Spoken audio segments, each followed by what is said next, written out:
هندور وندور ونلف السبع بحور ونجيب لكم قصص من الخيال. هندخل مع أصحابها ونعيش جواها. بس قبل ما نبدأ ونقول يلا بينا نصلي على الرسول. كان يا مكان يا سادة يا كرام ما يحلى الكلام إلا بذكر النبي عليه الصلاة والسلام.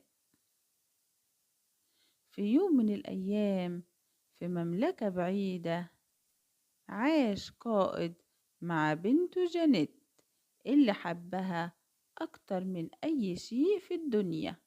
كانت جانيت عندها قلب طيب وكانت شجاعة وبتحب المغامرة. على حدود المملكة كانت هناك غابة كبيرة، وفي يوم خرجت جانيت للغابة.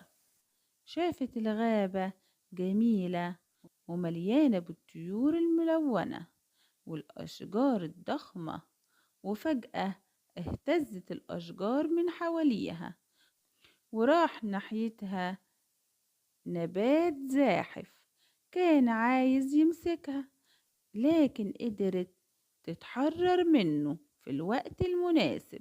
اتحولت الأوراق لمخلوقات شريرة قدرت إنها تتجنبهم، وجابت حصى وأشعلت بيهم النيران. أول ما شافوا النار هربوا كلهم. مسكت النيران بواحد من النبات، شافت جانيت فجرت ناحيته ومسكته وجرت على المية وطفت النار. وبعدها ظهر قائدهم من بين الأشجار وشكرها على اللي عملته.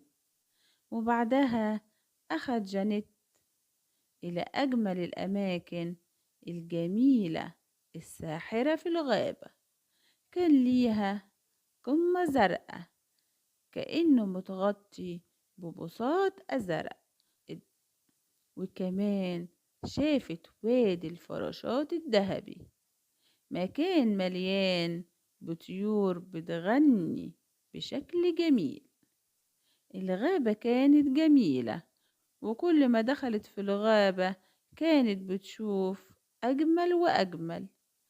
بدأت جانيت تروح للغابة كل يوم، وبمرور الوقت والأيام أصبحت صداقتهم أقوى وأقوى، وكانوا بيستمتعوا بشروق وغروب الشمس. وبعد شهور من صداقتهم حسوا بحبهم لبعض، لكن جانيت كانت دايما بتحس بحزن دملون. وفي يوم كان حزين أكتر من الأول. سألت جانيت عن سبب حزنه، حكى ليها قصته وإزاي اتحول من إنسي لجني، فوعدته إنها تحرره من اللعنة دي. وفي الليلة التانية خرجت جانيت لطريق في الغابة واستنت لنص الليل. سمعت حوافر الحصنة، دي أول قافلة عدت، سابتهم يعدوا.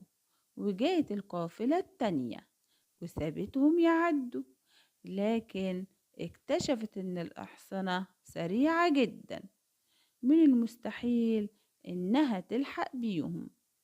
اتسلقت شجرة واستنت على جذع قوي، وأول ما مرت القافلة التالتة شافت تملن، فنطت في الوقت المناسب ومسكت بيه. وفي الوقت ده شافت الملكة اللي سحرت تملن. بصت الملكة لتملن وحولته لتعبان شرس بيزحف على جسم جانيت، لكن جانيت مسكته. وأول ما مسكته جانيت اتحول بعدها لأمير وسيم.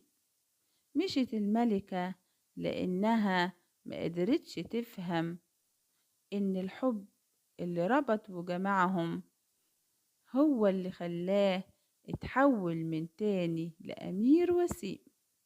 اتجوزوا بسرعة وعاشوا سعداء لآخر العمر.